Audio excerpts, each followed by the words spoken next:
বিয়ের পর হাতে চুড়ি নাকে ফুল দিতেই হবে এমন কোনো বাধ্যতামূলক বিষয় আছে?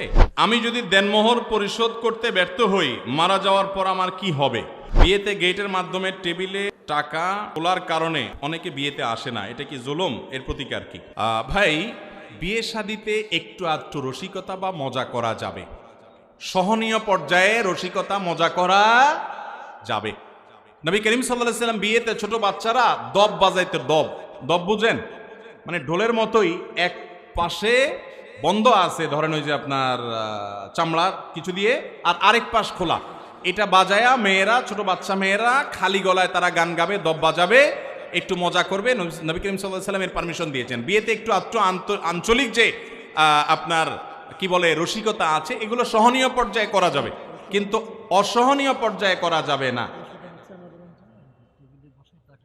আমি তো বুঝছি রে ভাই, প্রশ্ন তো দিতে দিতে আমার জীবন শেষ। আমি বুঝি নাই প্রশ্ন, আপনি আমার বুঝাইতে হবে। আমি ওই জায়গায় যাচ্ছি তো, আপনি এত অস্থির হয়ে গেলেন কেন? উনি মনে করছে তাহলে গেট করে ওই চাঁদাবাজি করার হালাল সার্টিফিকেট দিয়ে যাচ্ছি। আমি যাই নাই তো, এখনো আসি তো বসা ভাই।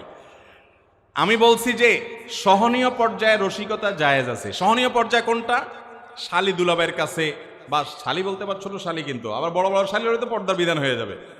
আচ্ছা শালি বাদ দেন, শ্যালকরা মনে কেন দুলাভাইকে ধরলো, দুলাভাই আপনি আসছেন প্রথম বাড়িতে, আজকে আমাদের একটু বকশিশ দিতে হবে, 100 টাকা, 200 টাকা, 500 টাকা, দুলাভাইয়ের অ্যাবিলিটি অনুযায়ী। দুলাভাই যদি কোটিপতি হয় তাহলে তো 2-4 হাজার ব্যাপার না, লাখপতি হলে 2-4-500 ব্যাপার না, সেই হিসাবে দুলাভাই দিল, দুলাভাইও খুশি মনে দিল।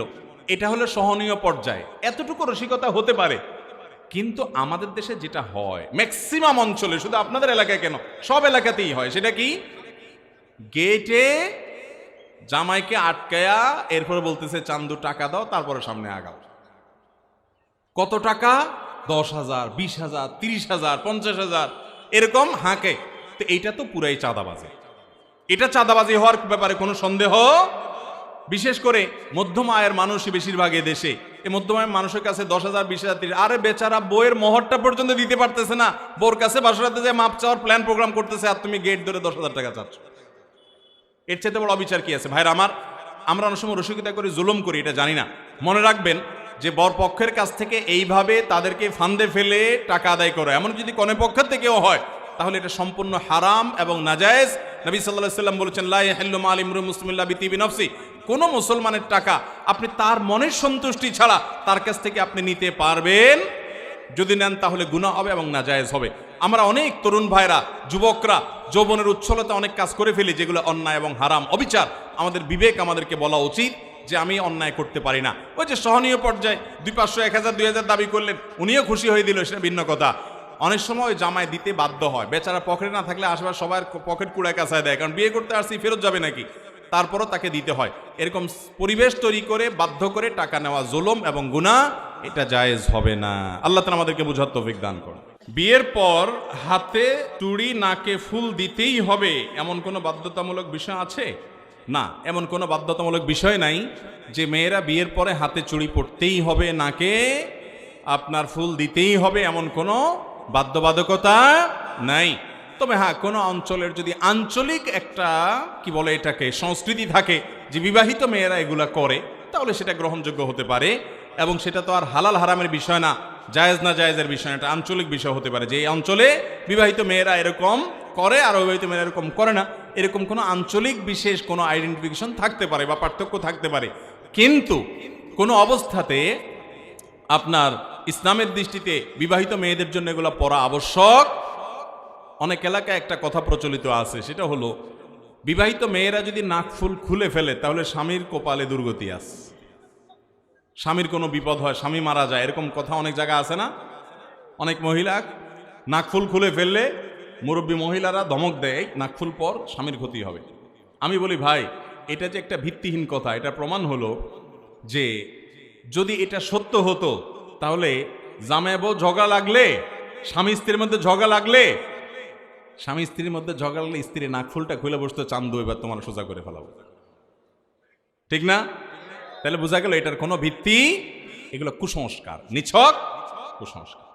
আমি যদি দেনমোহর পরিশোধ করতে ব্যর্থ হই, মারা যাওয়ার পর আমার কি হবে?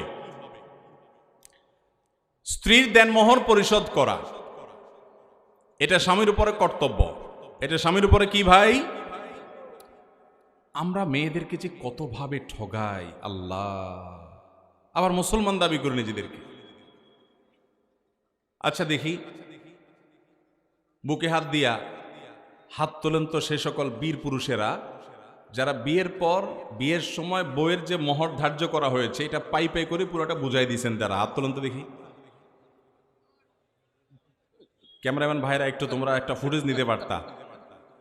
দেখেন সুবহানাল্লাহ, হাত গোনা যাবে অল্প কয়েকটা হাত, তাই না?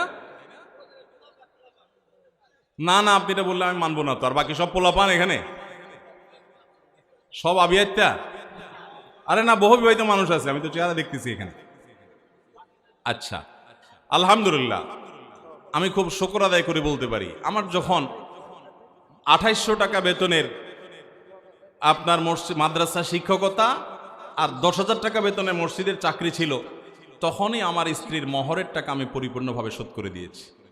আমি না শুধু, এদেশে আলেমুল আমাদের 99% দেখবেন, হুজুরদের তো সব জায়গায় দোষ দেন, নারীদের দিকে আপনারা দেন, বেশিরভাগ হুজুরদের দেখবেন যে আমার টানাটানির সংসারে আমি আমার বউর মহের টাকা দিয়ে দিছি, দেওয়ার পরে ভদ্র মহিলা দেখি টাকাগুলো আমার বাসাতেই আলমারিতে ধুয়ে দিয়েছে। বললাম এগুলো এখানে কেন? বলে যে আমি এগুলো দিয়ে কী করবো? আমি কি এটা কোনো কথা? টাকা দিয়ে মানুষ কি করবে, এটা কোনো কথা? এটা তুমি তোমার মাকে গিফট করে দাও, তোমার ভাইকে গিফট করে দাও, তুমি একটা কিছু কিনো, আমাকেও কিছু গিফট করো চাইলে। ইসলাম তোমাকে এটা স্বাধীনতা দিয়েছে। পরে দেখলাম না, ভদ্র মহিলা কোনো কিছু করে না, তখন আমি তার সাথে আরো কিছু টাকা টাকা দিয়া তার নামে 1 কাঠা জায়গা এখনো তার নামে আছে, ওই জায়গা আমি তাকে কিনে দিয়েছি যে এটা তোমার মহারণা পাবে, এটা তোমার জায়গা। ভাইরা আমার, ভালো করে শুনে রাখেন, আল্লাহ তাআলা কোরআনে কারিমে স্পষ্টভাবে বলেছেন, ও আতুন নিসা সাদুকাতিহিন্না নিহলা, মেয়েদের মোহর তোমরা আদায় করে দিবে, এটা তাদের প্রাপ্য অধিকার।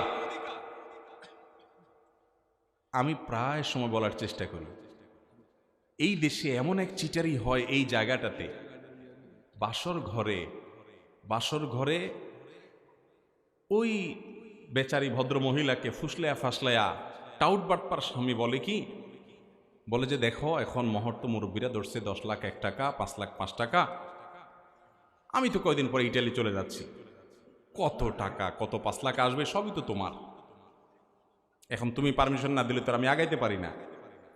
ভদ্র মহিলা বেচারি সরল মনে বলে, আরে কি বলেন, আপনার টাকা দিয়ে কি করবো আমি, গেল আর কি, শেষ।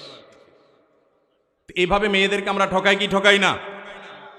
যারা মোহর দেন নাই, এই মাহফিল থেকে যে মোহর পরিশোধ করার পরিকল্পনা করবেন তো ইনশাআল্লাহ কিস্তিতে পরিশোধ করবেন, সিস্টেম সহজ, একসাথে দিতে পারেন না, কি দিতে পরিশোধ করবেন? কিস্তিতে।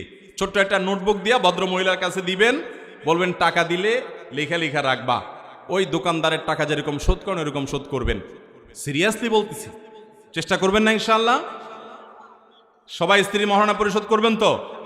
স্ত্রীর মোহর পরিশোধ করা ছাড়া যদি মারা যান, ভালো করে শুনে রাখেন, স্ত্রীর মোহর পরিশোধ করা ছাড়া যদি মারা যান, স্ত্রীর কাছে এই টাকা দেনাদার হিসাবে কিয়ামতের ময়দানে আপনি দাঁড়াবেন। আর সেদিন কিন্তু কেউ কাউকে ছাড় দিবে, পাই পাই করে হিসাব দিতে হবে। এবং ফুকায়ে কেরাম এই মোহরের এই মাসআলাতে চমৎকার একটা মাসআলা বলেছেন, সেটি হলো যে কোনো মানুষ যদি মারা যায়, তার পরিত্যক্ত সম্পদ থেকে স্ত্রীর মহারণা পরিশোধ করতে হবে। এটা পাওনাদারের পাওনার মতো, এটা পাওনা, অতএব স্ত্রীর মোহর পরিশোধ করবো তো ইনশাআল্লাহ। মেয়েদেরকে আমরা কতভাবে ঠকাই দেখেন, মোহর পরিশোধের বেলায়ও খবর নাই, বাপ মা মারা গেছেন, জমি জমাতে মেয়েদের ভাগ আছে, সেখানেও কোনো খবর, ফুসলায়া ফাসলায়া জাল ভিত্তি। আমাদের এই ভিডিওটি যদি আপনার ভালো লেগে থাকে তাহলে ভিডিওতে একটি লাইক দিতে পারেন এবং আপনার প্রিয়জনদের সাথে শেয়ার করতে পারেন, এবং এইরকম আরও ভিডিও পেতে আমাদের ইউটিউব চ্যানেলটি সাবস্ক্রাইব করে পাশে থাকা বেল আইকনটি অন করে দিন।